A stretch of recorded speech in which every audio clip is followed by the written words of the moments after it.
What's up, LEGO builders? Welcome back to Coconut Brick Studios for another week of building Mygeeto in LEGO. I've been avoiding the main bridge like it's a vegetable tray at a barbecue. My excuses were I needed to focus more on the city or get the main support pillars built, and to be fair, those are both very valid excuses. But those are no longer an issue, and I really need to get the main bridge back on track. And the next task is lighting it up.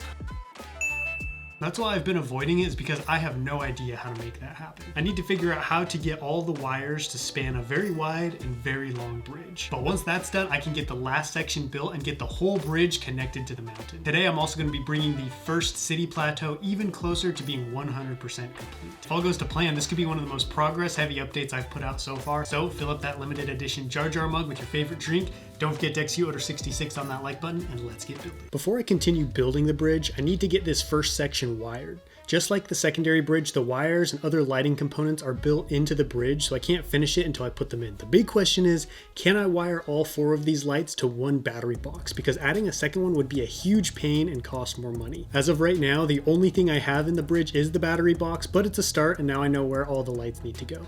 I decided to run the wires on the surface of the bridge under the final layer of tile, unlike the smaller bridge where a lot of the lighting was inside of it. Because this one is so wide and long, I'd need a ton of extra wiring to get everything down into the guts of the bridge, plus I have a secret weapon in this fight, the UTAT.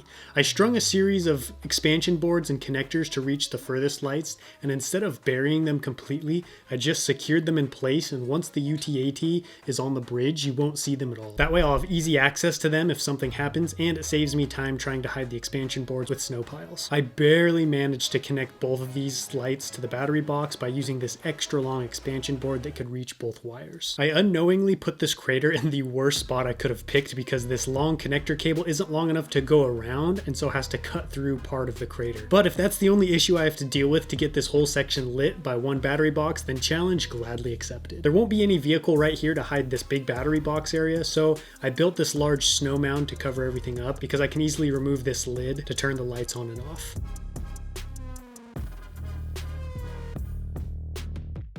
While I have the bridge down off its supports, I figured I might as well plate off the bottom, that way when I put it back in place it can stay there for good. I wish I'd done this before wiring all the lights because they can't be removed, so now I had to set the bridge on some red bins to access the bottom without crushing the light posts. But everything worked out, so it's no big deal. You can't plan everything in advance, so you just gotta do what you can and deal with whatever comes after that. Well, it was a stretch, but I barely managed to connect every light to a single battery box. I had to use every expansion board available and most of my connecting cables, so that means I have to make another most likely expensive trip to light my bricks. What have I done?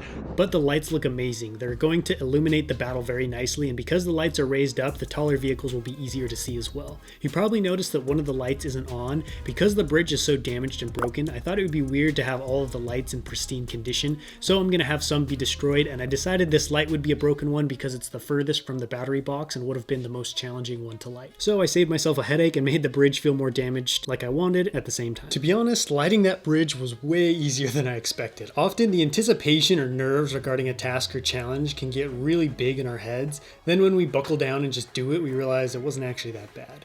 Now that I know how I'm going to light this whole thing, I'm very motivated to get the final section done that connects to the mountain. I got a fat stack of 16 by 16 plates for the base since I ran out after last week's city foundations escapade, and at this point, because building bridge chunks is like riding a bike for me, unless the bike is jet engines instead of wheels and you're in a race that could end with your death. This is the second to last bridge section that needs to be done for Mygeeto, and I'm very interested to see what this one looks like when it's complete because unlike most mocks, the city or ground area isn't the focal point of the build. It's this massive bridge suspended up in the air since that's where the main battle's happening and where most of the minifigs will be. So I need it to look as impressive as possible. I'm hoping we'll get our first look at the completed bridge by the end of this update. What I'm doing right now is adding the side walls to the bridge to make it rigid and capable of spanning large gaps without bending. So far I haven't had any sagging at all on any of the bridges, so I'm really happy with my bridge design. Building things that look cool with LEGO is rewarding, but building something that's also structurally sound and functional takes things to a whole new level of satisfaction. I want this last section to have some battle damage as well, so I'm going to add a crater on one end. The last one I did ended up a little squarish because I had to fit it in the space of one of the 16 by 16 plates. This time I left a bigger, more rectangular hole to hopefully help this one look more fluid and random. Using slopes on their side to build the frame of the crater allows me to create just about any shape I want. Then I just fill in the rest of the space outside the hole with regular brick and plate to keep the slope frame from moving around. After that, I add tile and wedge plate to the edges to cover up any gaps, and we have ourselves a crater. Once the mock is done, I'll return to these and add the rest of the rubble and broken up road inside. Connecting the bridge to the mountain is going to be a little tricky. I want the surface of the bridge to be flush with the ground of the mountain, so I can't just stick it on top of the rockwork. I need to remove a few layers and bury the bottom of the bridge in the mountain so that it and the road can meet up at the same level. To figure out how many layers I needed to remove, I built a stack of bricks that was the same height as the support pillars and used my torpedo level to get everything at the same height. At last, everything is ready and the big moment was here. Thankfully, I lined up everything pretty good so the bridge fit into place really easily. I left part of one end unfinished, that way when I fitted this last section up to the rest of the bridge, I could connect the sidewalls of each section to each other, thus turning two separate bridge chunks into one sturdy build. I also added the side panels to cover up any exposed filler brick, and dang, this bridge is looking so good. But before I give you the big reveal, I have some more work to do. I want to take a quick break from the bridge and continue the finish work on the city. I'm so close to being done. The main thing to finish is the roof of the treatment plant. I have no idea what to put on top. I could do some satellites, pipes, or lights, but nothing is really speaking to me right now, so I just tiled it off. Maybe as I look at it more over the next few weeks, something will come to mind. I'm also going to add a little ladder to the roof so people can climb up and work on all the cool stuff up here, or what? I'm not sure how useful that's going to be. Now I need to finish the last yard. I'm using the term yard very liberally. It's basically a path with some planter boxes on one side, but I guess you're not buying property on a cold and frigid planet like Mygeeto for the big yards and luscious gardens. If anyone's wondering, I won't be adding any interiors to the houses because the buildings are so small I wouldn't be able to add much, and I have something else I want to do inside, but that'll remain a secret until a future update. I realized I forgot to add the snow patches for the second week in a row, so I guess I'll have to wait until next week to completely finish this area. Let me know in the comments what your favorite aspect of the city is so far, whether it's the buildings, roads and trees, or the statues. With all the fun things I've been building, it's about time I did a progress update.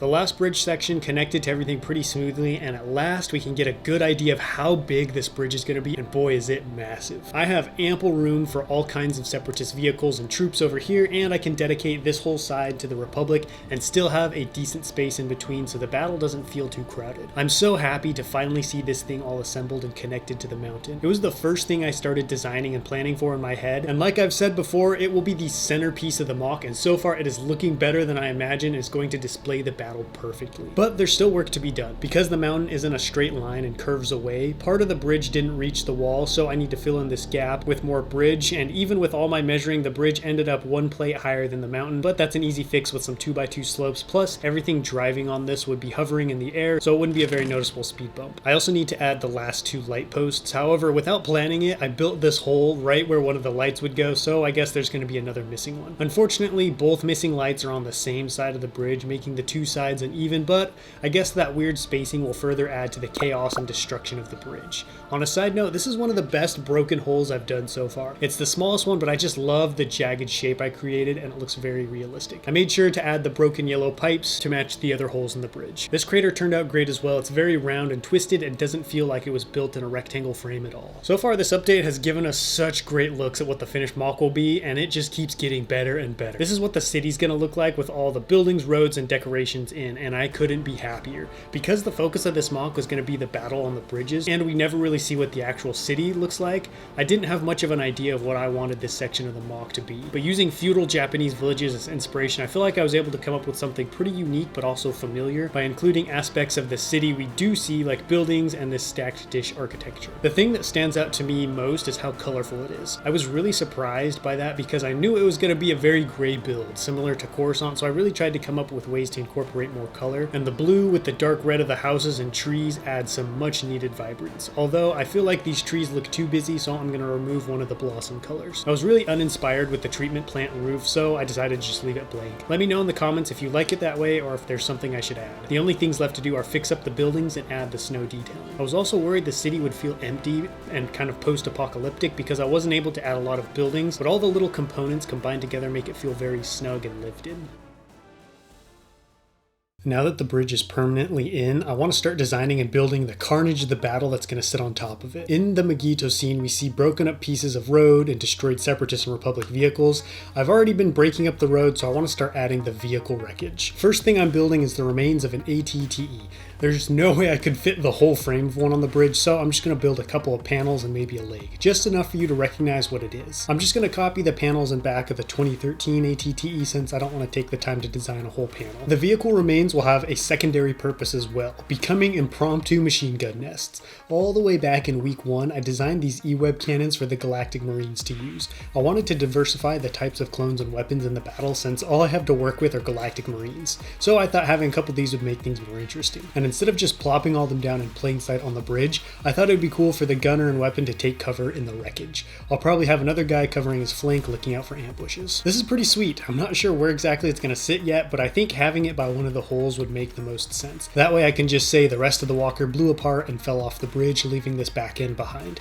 I decided to make an ATTE because it's my favorite walker, and this is the 4th Battle of Mygeeto. That means Ki-Adi-Mundi and his Marines have already tried taking this bridge 3 times, so who knows how many tanks and ships have crashed and broken on it. I'd also like to include some wreckage from one of the big tri-droids. I don't know when the last time was I got that much progress done in a mock update. Getting the main bridge in and mostly lit was huge for the series. I felt like I added so many pieces to the puzzle of this mock this week. That's because I put in the necessary grunt work over the previous episodes, setting up and building the foundations, which now frees me up to do a lot more fun building, so these next 5 or so updates of building Mygeeto are going to be a blast. Next week, I want to get the entire middle city plateau done, which might seem like a lot of work, but it's going to come together fast. I might even start building the tri-droid head. But that wraps up this week. Thank you all so much for watching. Don't forget to let me know what you thought about everything down below in the comments, and I will catch you next time. But until then, happy building.